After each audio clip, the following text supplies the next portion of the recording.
വനിതാ സംവരണ നിയമ ഭേദഗതിയിൽ കോൺഗ്രസിനെയും DMKയെയും കടന്നാക്രമിച്ച് പ്രധാനമന്ത്രി നരേന്ദ്രമോദി. സാധാരണ വനിതകൾ വന്നാൽ കുടുംബാധിപത്യം നടക്കില്ലെന്ന ഭയമാണ് DMKയ്ക്കും കോൺഗ്രസിനും. സ്ത്രീവിരുദ്ധ നയം പിന്തുടരുന്ന DMK പാർലമെന്റിലും സ്ത്രീവിരുദ്ധ നയം സ്വീകരിച്ചുവെന്നും പ്രധാനമന്ത്രി കുറ്റപ്പെടുത്തി.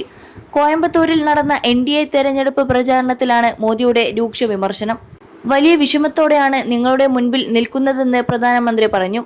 2023 സ്ത്രീ സംവരണ ബില്ല് പാസാക്കി. ഇന്നലെ സ്ത്രീ സംവരണത്തിലുള്ള ബില്ല് പാർലമെന്റിൽ അവതരിപ്പിച്ചു. എല്ലാ രാഷ്ട്രീയ പാർട്ടികളോടും വ്യക്തിപരമായി ബില്ലിനെ അനുകൂലിക്കാൻ അഭ്യർത്ഥിച്ചു. വനിതകൾ കൂടുതലായി പാർലമെന്റിൽ എത്തണമെന്ന് മാത്രമായിരുന്നു തന്റെ ആഗ്രഹമെന്ന് പ്രധാനമന്ത്രി പറഞ്ഞു. നിർഭാഗ്യവശാൽ ഈ ശ്രമം പാളം തെറ്റി. DMKയും കോൺഗ്രസും അവരുടെ സഖ്യകക്ഷികളും അതിനെ വെറുപ്പിന്റെയും രാഷ്ട്രീയത്തിന്റെയും ലക്ഷ്യമാക്കി മാറ്റിയെന്ന് പ്രധാനമന്ത്രി വിമർശിച്ചു. മണ്ഡല പുനർനിർണയത്തിൽ തമിഴ്നാടിന് കൂടിയ അളവിൽ സീറ്റുകൾ ലഭിക്കുമായിരുന്നുവെന്ന് പ്രധാനമന്ത്രി പറഞ്ഞു. 21 ലക്ഷത്തോളം സന്തുഷ്ടരായ ഉപഭോക്താക്കളും 2 ലക്ഷത്തോളം തിമിര ശസ്ത്രക്രിയകളും പൂർത്തിയാക്കിയ മലബാറിലെ ഏക കണ്ണാശുപത്രി Al Salama high hospital, hospital road, Perinthalmanna.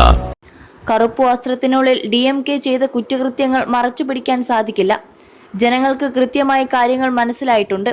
ജനങ്ങളുടെ ആവശ്യങ്ങൾക്കായി BJPയും NDAയും എന്നും ജനങ്ങൾക്കൊപ്പമുണ്ടെന്ന് പ്രധാനമന്ത്രി പറഞ്ഞു. തമിഴ്നാട്ടിൽ ചെറിയ പെൺകുട്ടികൾ പോലും സുരക്ഷിതരല്ലെന്ന് പ്രധാനമന്ത്രി കുറ്റപ്പെടുത്തി. DMKക്ക് ജനങ്ങളോട് നേട്ടമായി പറയാൻ ഒന്നുമില്ല. അതിനാലാണ് മണ്ഡല പുനർനിർണയം മാത്രം പറയുന്നത്. തമിഴ് പുതുവർഷം പോലെ ഈ തെരഞ്ഞെടുപ്പ് പുതിയ തുടക്കമാകട്ടെ എന്ന് പ്രധാനമന്ത്രി പറഞ്ഞു.